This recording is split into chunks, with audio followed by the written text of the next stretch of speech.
Bonjour à vous tous, c'est Marco et donc bienvenue dans cette troisième vidéo de Tony Python, aujourd'hui sur les opérateurs. Alors ça va être une vidéo assez courte mais juste pour mettre bien au clair donc tout sur cette question que vous allez utiliser souvent en programmation qui est donc les opérateurs. Alors allons tout de suite dans Tony pour commencer ça. Donc nous voilà donc dans Tony, je vais fermer la petite fenêtre assistante pour qu'on ait bien l'écran. Je vais augmenter la taille des polices de caractères, de façon que ça soit bien gros, que vous puissiez bien suivre. Alors on va commencer par le plus simple, donc c'est tous les opérateurs que vous connaissez, donc je vous mets ça en commentaire, vous vous rappelez avec trois guillemets, donc ceux que vous connaissez, les opérateurs de base, hein, donc ce sont évidemment opérateurs de base. Donc ce sont évidemment donc l'addition qui se nomme plus, la soustraction qui se nomme moins et la multiplication qui se nomme étoile en informatique. Et d'ailleurs je vais mettre tout ça sur la même ligne, ça sera plus simple pour vous. Et la division qui se nomme, donc qui se matérialise avec la barre comme ça, oblique. Alors on va faire des petits exemples. Si je mets par exemple deux nombres, hein, je vais mettre A égale 5 et B égale 7. Et bien si je veux calculer l'addition de A plus B, je peux faire donc addition par exemple égale A plus B. Voilà. Et ça marche comme ça. Et si je veux afficher le résultat, je fais simplement donc print addition.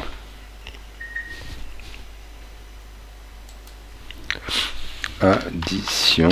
Donc je lance mon programme. Et 7 et 5, ça doit donner le résultat 12. Parfait. Donc je peux faire pareil pour la soustraction, la multiplication et la division. Je vous avais appris dans la vidéo suivante, la précédente, on pouvait voir le type. Donc là j'ai deux entiers. Hein. Si par exemple j'affiche le type de A, hein, si je fais print type de A, eh bien, je suis en un entier. 5, c'est un entier. Donc, si je fais afficher le type de addition, c'est-à-dire que si j'affiche le type d'un entier multiplié par un autre entier, j'obtiens un entier aussi. Par contre, faites bien attention, si je fais une division, hein, je vais le faire. Là, je vais faire division. Division égale A divisé par B. Et que donc j'imprime le résultat de cette division. Hop. Division. Donc 5 divisé par 7, ça va faire 0,71. Et vous voyez que j'ai un chiffre avec des virgules. Et donc si j'essaye de connaître le type de division, ce sera évidemment pas un entier. Hein, on va faire l'expérience tout de suite. Division, et bien ça sera ce qu'on appelle un float, c'est-à-dire en fait un nombre à virgule flottante, donc un nombre à virgule.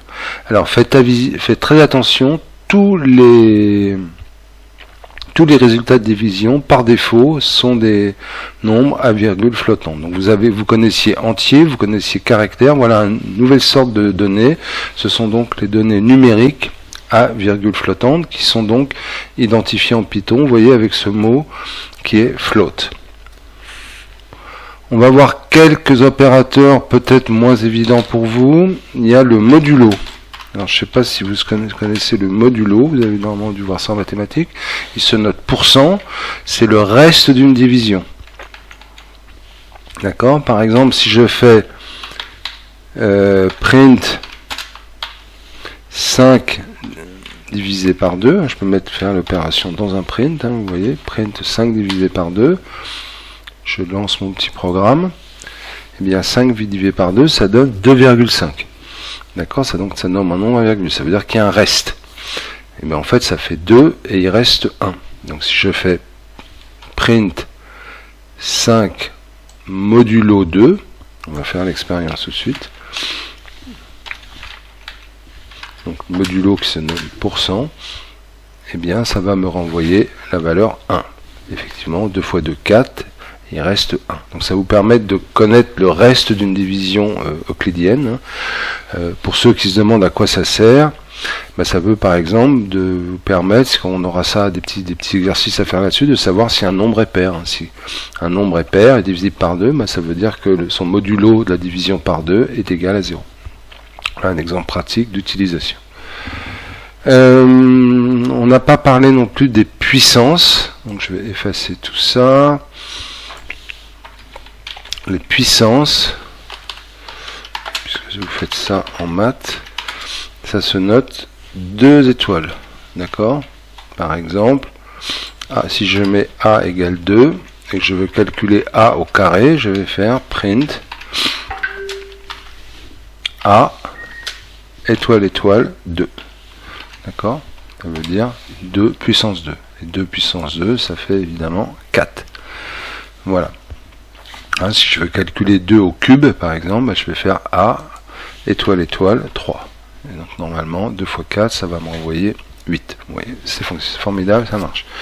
Alors vous allez me dire, mais comment est-ce qu'on peut faire l'opération inverse des puissances? C'est les racines, les racines carrées par exemple. Alors en fait il y a plusieurs méthodes en Python, mais vous pouvez le faire très simplement si vous savez donc qu'une racine en fait c'est une puissance avec fractionnaire, c'est-à-dire par exemple la racine de 2, eh bien c'est a puissance 1 demi. D'accord? Donc si par exemple j'ai a égale 4, eh bien a puissance 1 demi, je mets entre parenthèses comme ça, eh bien en fait ça revient à écrire la racine carrée de 4, normalement ça va nous renvoyer 2. Et vous voyez que ça renvoie à ce moment-là un float, vous voyez que là, donc, c'est un float. Voilà. Donc on a vu le plus, le moins, le multiplié, le divisé, le modulo, les puissances. Voilà. On a vu l'essentiel donc des opérateurs. Pour les chaînes de caractères, on a vu le plus. Donc je vous rappelle, en caractère, on l'a déjà vu, je ne vais pas vous remontrer. Caractère 1 plus caractère 1, ça donne le caractère 11. Alors maintenant, on va passer aux opérateurs de comparaison. Alors, imaginons que alors je vais effacer de nouveau ça, comme ça on va repartir d'un script vide, et je vais vous mettre dans les commentaires les opérateurs de comparaison. Voilà. Alors, si par exemple je mets a égale 5, bien comme ça, et je vais mettre b égale 7. Donc on a deux variables, a et b, qui valent 5 et 7. Alors là, évidemment, on sait que 7 est plus grand que 5, mais on peut demander à Python de tester ça. D'accord? Par exemple, si je fais print b plus grand que a. Vous voyez cette formule-là? En fait, Python va évaluer cette expression et va nous répondre si d'après lui c'est vrai ou c'est pas vrai. Donc on y va. B plus grand que A, je lance le programme, il me répond true. Donc je vous rappelle qu'un autre type de variable que vous avez vu, c'est les variables logiques, qui peuvent prendre donc la valeur true ou la valeur false. Si je fais print B plus petit que A, c'est le symbole inverse, il va me répondre évidemment false. D'accord? Donc opérateur supérieur, on va le mettre là, supérieur, inférieur, donc c'est ce que vous avez vu en maths, supérieur, inférieur. Vous avez aussi supérieur ou égal qui va se noter comme ça, ou inférieur ou égal. D'accord? Si je fais par exemple A égale 7, B égale 7, est-ce que B est inférieur ou égal à A? Vous voyez, je note comme ça, inférieur ou égal à A. Eh bien, il va me répondre évidemment que c'est vrai, puisque c'est égal en l'occurrence. Il me répond donc faux. Alors, pour tester l'égalité, vous avez, si je veux tester par exemple si B égale A, voyez, si je mets ça, print b égale a, eh bien je vais avoir un message d'erreur, ça va pas marcher, parce que je vous rappelle qu'en Python, l'égalité, en fait, ne veut pas dire égal, c'est un ordre d'assignation, hein. Ça veut dire qu'on met dans la variable b ce qu'il y a la variable a. Alors l'égalité, quand on veut l'écrire pour la tester, on l'écrit avec deux signes égales. D'accord, b égale a comme ça vous demande à Python, est-ce que b est égal à a? D'accord, donc deux signes égales, vous voyez, hein, ils sont bien là, faites bien attention. Deux signes égales, c'est quelque chose qu'on va utiliser beaucoup pour la suite. Et bien, est-ce que b égale a? True, c'est vrai. D'accord, et si par exemple je mets a égale 8 et b égale 7, est-ce que b égale a? C'est faux. Alors, il y a égal et il y a pas égal, différent. Alors ça va se noter, différent va se noter comme ça, avec un point d'exclamation égal. Point d'exclamation qui veut dire pas, égal qui veut dire égal, donc ça veut dire b pas égal à a. Donc est-ce que b est pas égal à a? Eh bien oui, puisque b vaut 7 et a vaut 8, donc si je lance, ça me répond vrai. Voilà concernant donc ces opérations de base. Dernière petite chose, quand vous passez justement donc cette fonction float, on a vu que les nombres peuvent être soit des entiers, soit des nombres à virgule flottante. Alors on peut utiliser des fonctions pour passer de l'un à l'autre. Donc nous avions vu dans la vidéo précédente que nous avions la possibilité donc de passer de l'univers des variables numériques aux variables caractères avec les deux fonctions str pour string et int pour integer. Alors effectivement, string de 3 renvoie la chaîne 3 et int de la chaîne 3 renvoie la valeur 3. Mais en fait, on peut aussi faire ça avec des nombres à virgule, ce qu'on appelle des nombres à virgule flottantes. En anglais, on va dire ça float. Donc, si j'utilise la fonction float, par exemple float de la chaîne de caractères 3.15, ça va me renvoyer la valeur numérique à virgule 3.15. Je vous rappelle qu'en informatique, la virgule se note avec un point. D'accord? Donc la fonction float, c'est une nouvelle fonction que vous apprenez qui vous permet donc de passer vers les nombres à virgule. Alors ça marche aussi à l'intérieur du numérique, hein. Float du nombre 3, ça renvoie le nombre à virgule 3.000. D'accord? Et de la même manière, int de 3.00 envoie la valeur 3. Hein. 3 même int de 3.22 par exemple enverrait le nombre 3. Voilà, alors essayons tout de suite ça dans Tony. Donc, je me retrouve dans Tony. Eh bien, par exemple, si je veux faire la division, hein, la division, par exemple, je vais diviser A par B. D'accord, je vais afficher le résultat. Print, donc division. Allons-y. Eh bien, je vais obtenir un nombre à virgule. 1.14. Si j'affiche donc le type de division, évidemment, ça sera un nombre flottant. Float. Print type de division. Eh bien, ça va me renvoyer un flottant. Si je veux le transformer en entier, d'accord, eh bien, par exemple, je vais faire print. Je vais copier ça. Je veux après la version entière de division, je vais mettre int de division. Et là, dans ce cas, ça va me renvoyer la valeur 1. D'accord? Alors attention, en faisant print int division, je ne change pas le type de variable de division. Je lui demande juste de me l'afficher. D'accord? Hein, si je voulais vraiment changer son type, hein, par exemple, je pourrais créer une variable que j'appellerais division entier,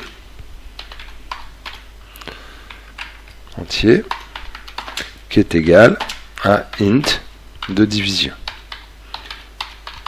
Et auquel cas, j'aurai une nouvelle variable qui s'appellerait division entier, que je peux afficher. Hein. Division entier. Voilà. Et donc, dans ce cas-là, qui vaudrait bien 1 et qui serait un entier. D'accord? Voilà, alors ce qu'il ne faut pas d'ailleurs confondre avec une autre fonction que je vais vous apprendre maintenant, qui est la fonction round, qui permet de faire un arrondi. D'accord? Par exemple, si j'ai un nombre, imaginons un nombre que je vais appeler pi, je vais appeler 3, 14, 152, imaginons. Eh bien, imaginons que je veuille simplement l'arrondir. D'accord? Eh bien, je pourrais créer une variable pi arrondi qui est égale à round de pi. Donc là, ça va me l'arrondir. D'accord? Si je l'affiche, pi arrondi, vous pouvez faire l'essai, ça va normalement afficher donc la valeur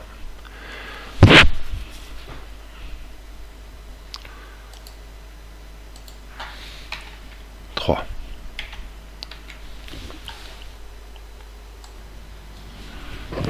Donc ça affiche bien 3.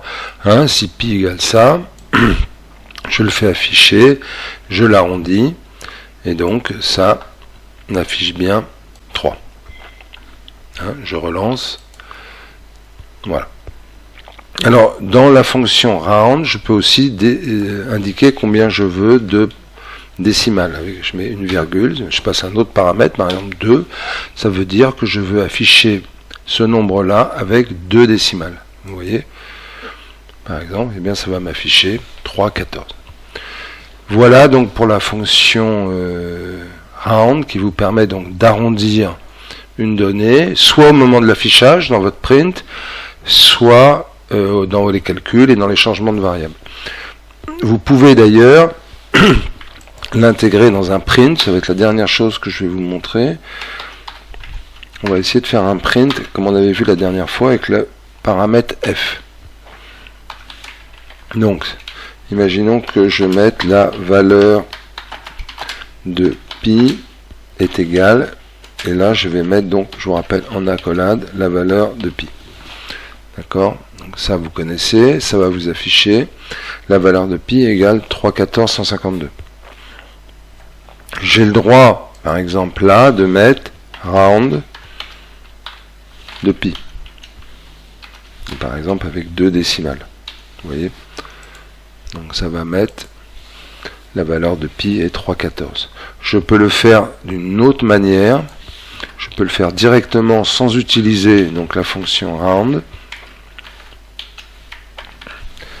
en mettant 2 points, qui veut dire que je veux le formater, 1 point pour dire que c'est des virgules, et 2f qui veut dire 2 chiffres après la virgule. Vous voyez, ça va revenir exactement la même chose, 3,14. Donc si je veux formater une valeur numérique dans les accolades, eh bien je peux, j'ai qu'à indiquer 2 points pour dire que je vais le formater, une virgule pour dire que ça se passe après la virgule, et 2f pour dire que c'est des nombres flottants. Voilà.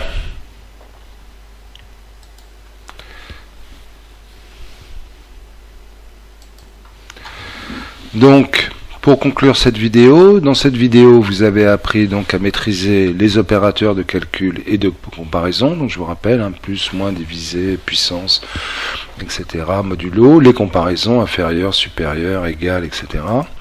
Vous avez appris la fonction float qui vous permet donc de faire des transferts vers le monde des nombres à virgule. Vous avez appris la fonction round qui vous permet d'arrondir un nombre. Et vous avez appris à évaluer une expression logique, par exemple dans un print, qui vous renvoie des valeurs vraies ou fausses. Et enfin, vous avez appris à faire une petite opération de formatage des données dans la fonction print. Voilà, merci de m'avoir suivi, je vous dis très bientôt pour la vidéo numéro 4.